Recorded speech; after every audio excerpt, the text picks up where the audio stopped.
You long believed to be true but realized wasn't? Well, as one of the main opponents of the Illuminati, I always wanted to know what information they had that we didn't. Now we finally have an update on the drowning death of Malcolm-Jamal Warner.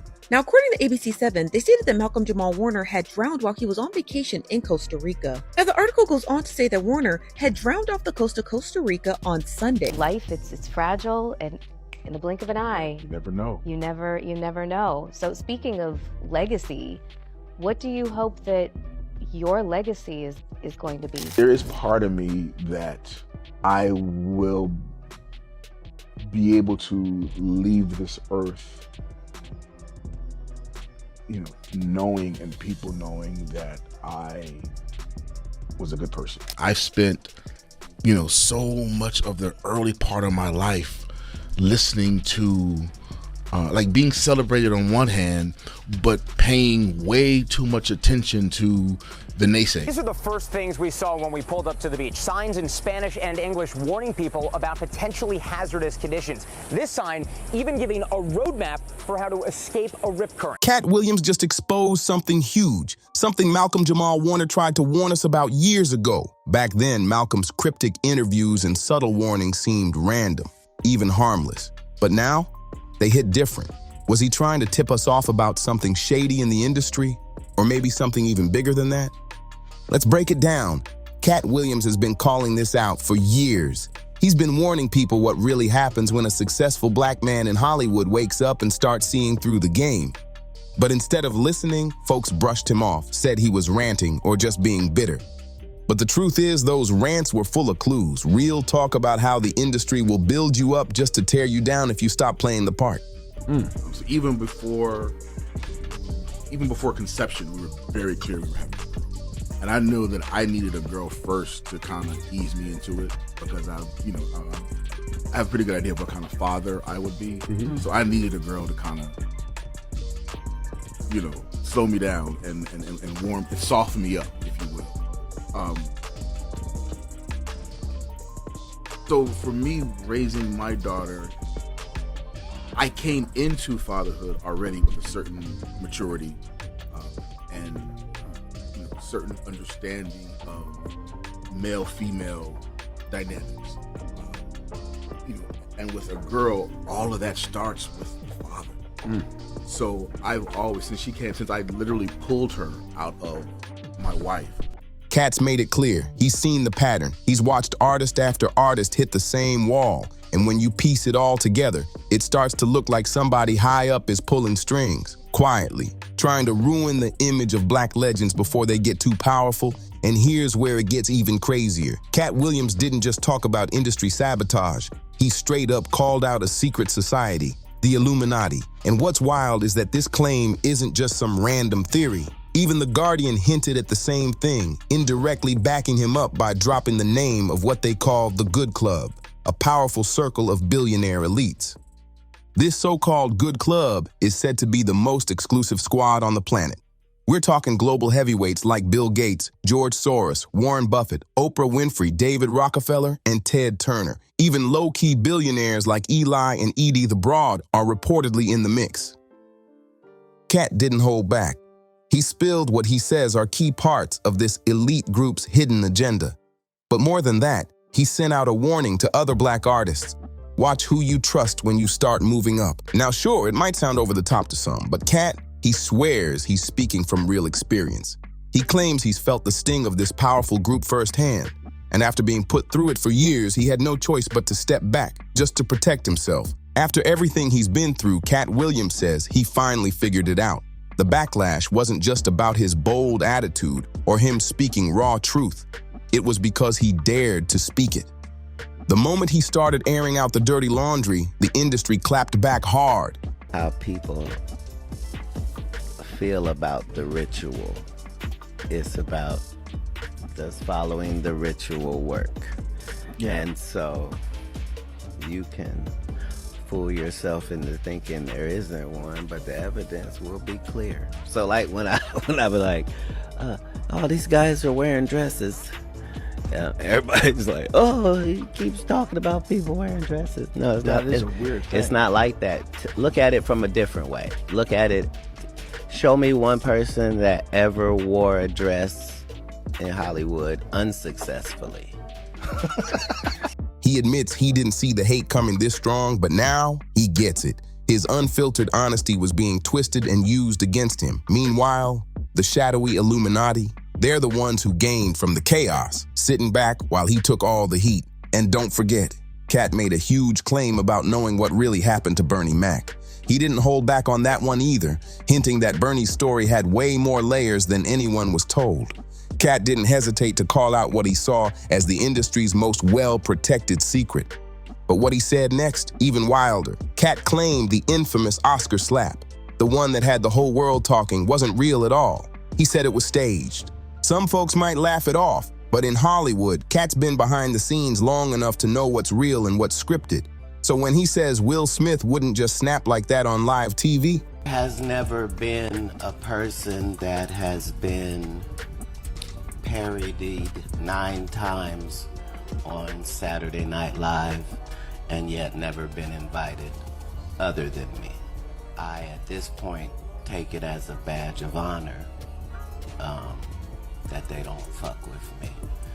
A lot of times when people are doing an impression of you, they're really showing you how they feel about you. You know what I mean? So for Saturday Night Live to have an impression of me and have a woman do that means they think I'm a bitch. And I understand that that's what they're saying when they do that. I understand how the game goes, and I understand that if you love me, I know why you do. And if you don't with me, I understand why. you gotta wonder, was it all just a show? Katt Williams pulled back the curtain on what he calls Hollywood's dark plan, to tear down black men and keep them boxed into harmful stereotypes. He said it's not just random. There's a system, run by powerful elites, that's been controlling the narrative from behind the scenes. Actors like Terrence Howard have backed this up, speaking out about the same shady patterns. And Denzel Washington, he flat out refuses to take roles that play into racist portrayals, proving that integrity still exists in an industry that often tries to erase it. These revelations have sparked a major call for stories that uplift instead of tear down black voices. Now something wild is surfacing. Fans are realizing someone had been whispering these truths for years. Malcolm-Jamal Warner. Yeah, the same guy we all grew up watching on that iconic family sitcom. He always stayed drama-free, avoided the mess, and carried himself with grace. But that quiet image, it made him easy to overlook. And toward the end of his life, you could tell he felt that. Malcolm started speaking up, really speaking. Not just about acting, but about the machine behind the scenes. About who controls the narrative, who disappears, and what it costs to just be a black man in Hollywood. Rican Beach, where officials say a dangerous rip current swept away Malcolm-Jamal Warner. The Cosby Show star drowning in secluded paradise on Sunday. What makes that beach so treacherous? You know, it's similar to other beaches where there are strong rip currents that are deceiving. Mike Geist helps run a volunteer lifeguard organization here. He says while no lifeguards were on duty that day, Geist's friend, who happens to be a trained lifeguard, was there to surf and discovered Warner unresponsive in the water. Costa Rica's Red Cross says they were able to rescue another man alive who was taken to a clinic in critical condition. Rica, Jesse, officials say Warner's autopsy is now complete. It was completed this morning, according to authorities, Tom, and they say that it confirmed that Warner's drowning death was, in fact, an accident. In the last episode of his podcast, Not All Hood, released just 2 days before he passed, Malcolm got real. It felt like a farewell in disguise.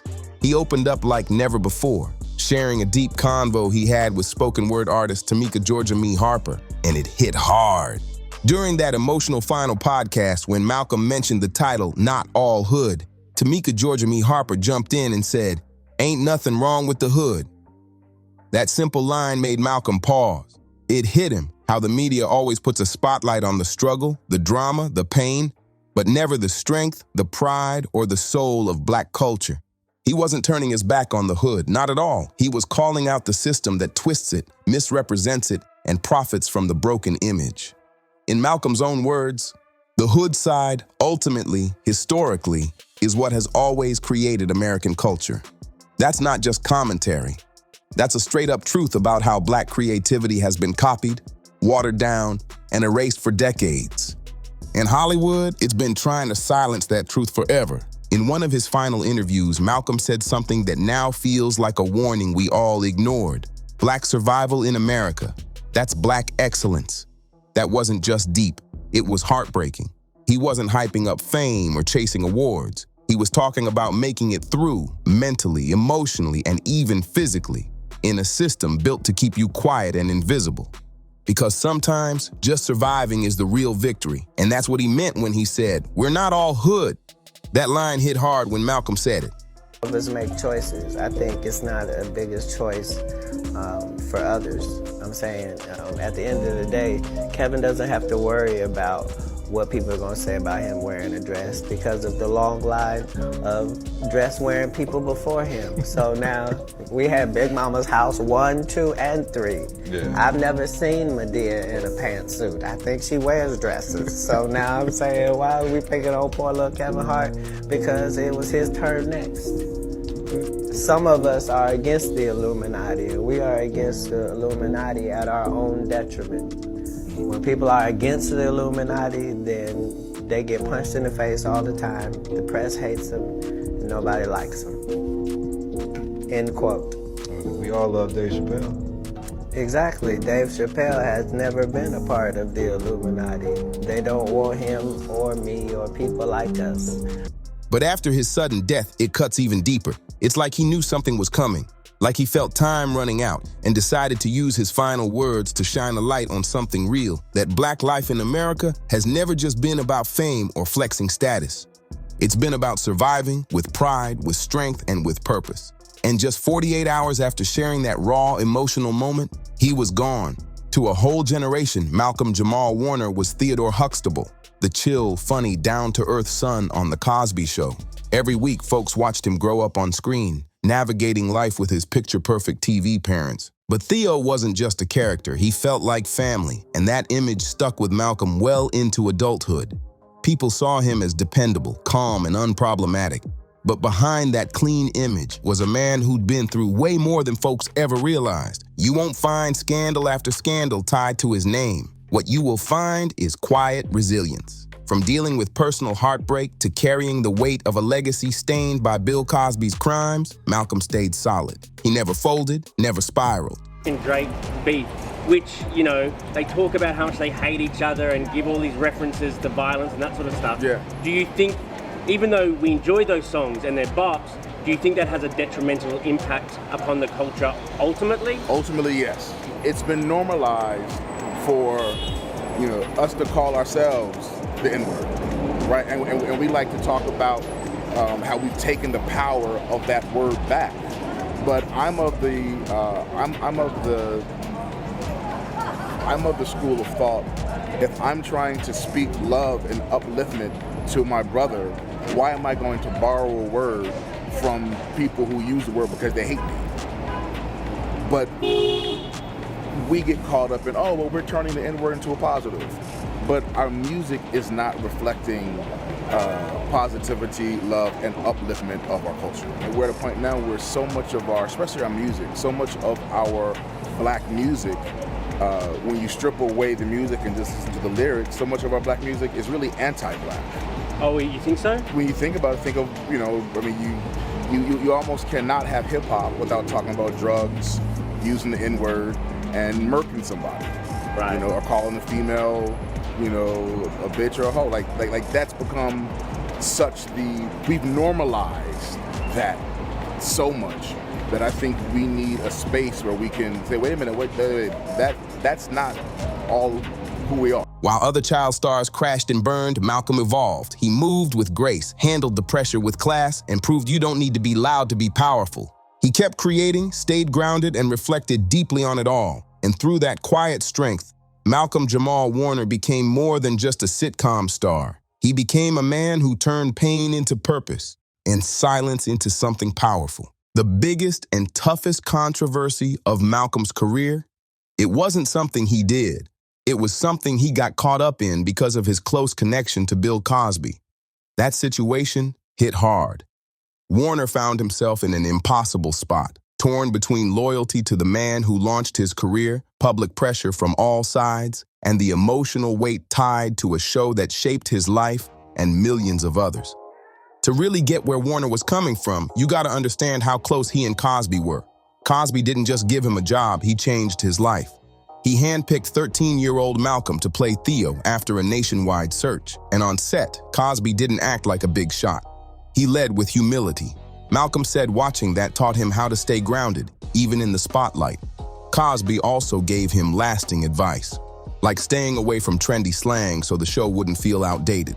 Years later, Warner watched old episodes with his daughter and realized Cosby was right.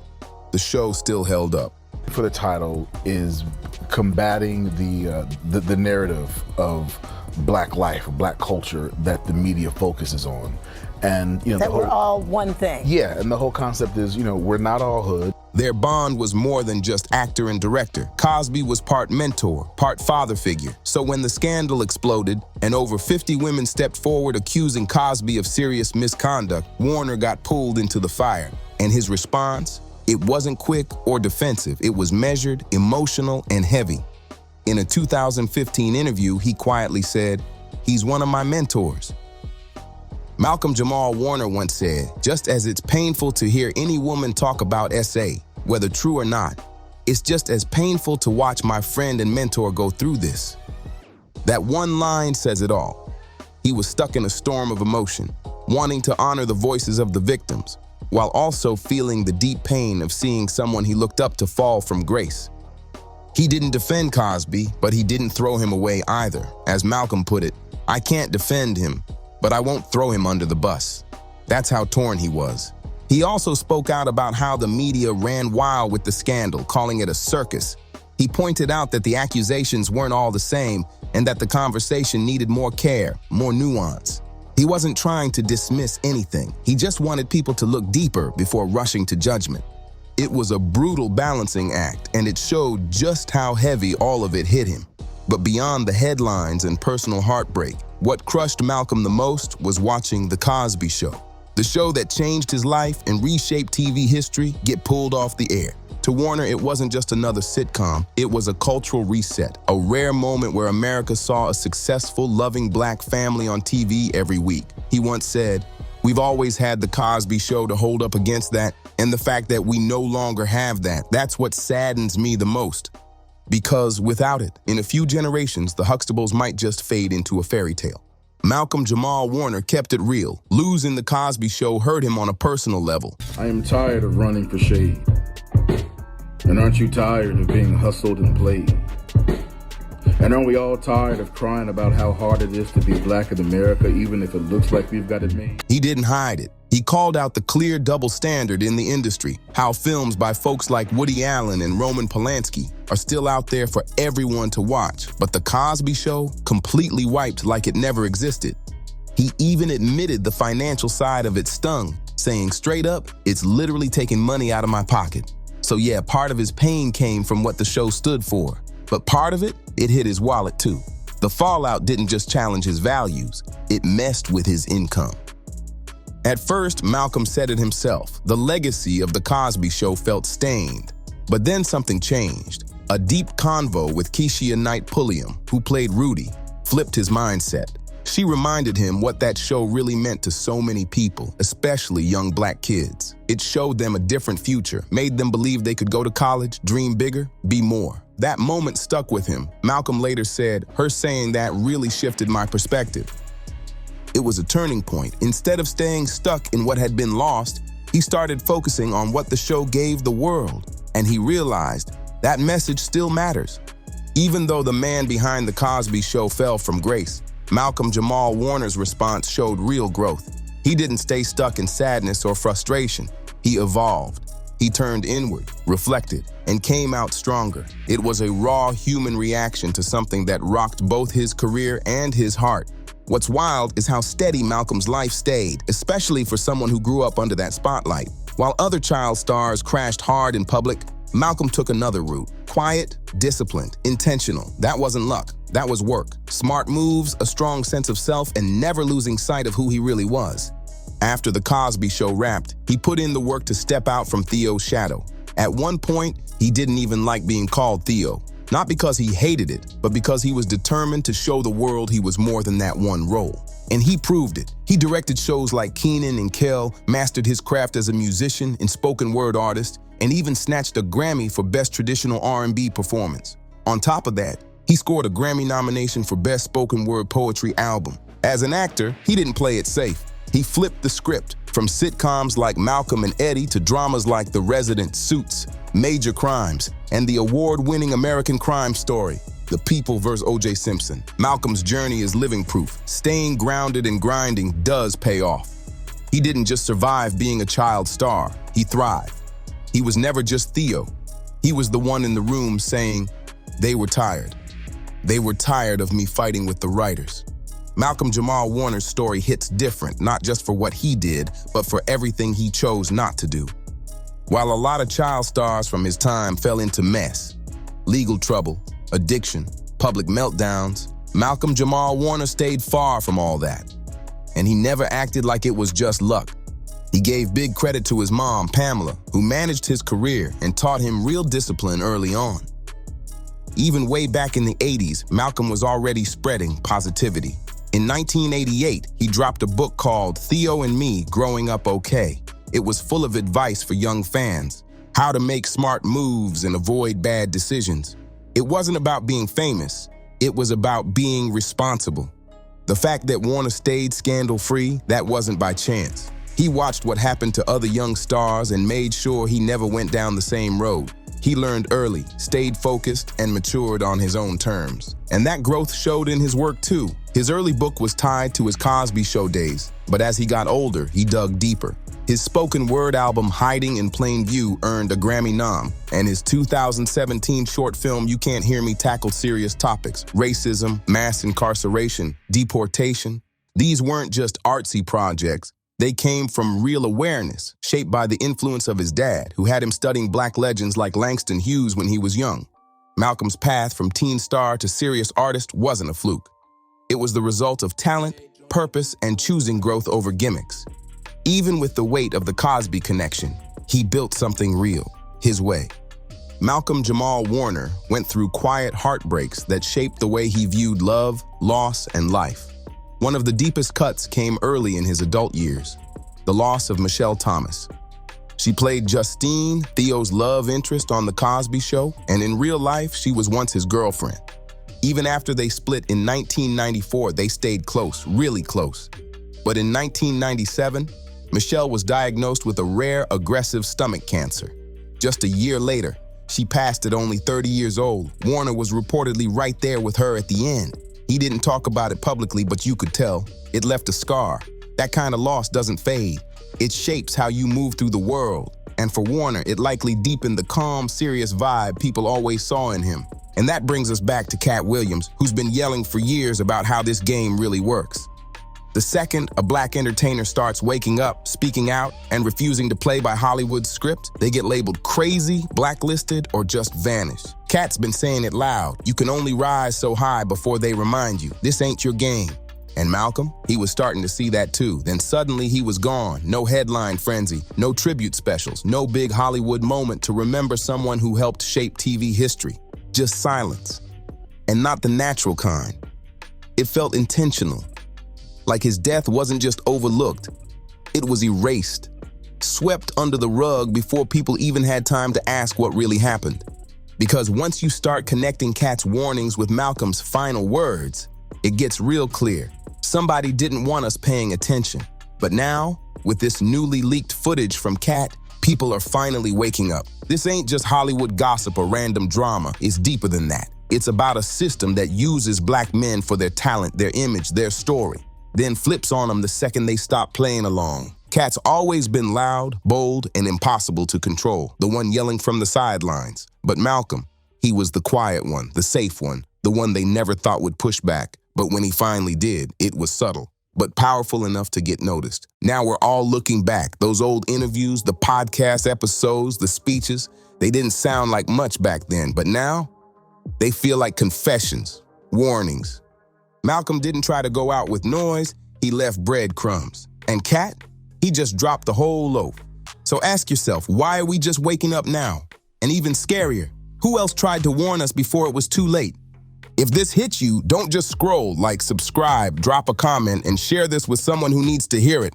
We've got way more coming, so stay locked in. See you in the next video.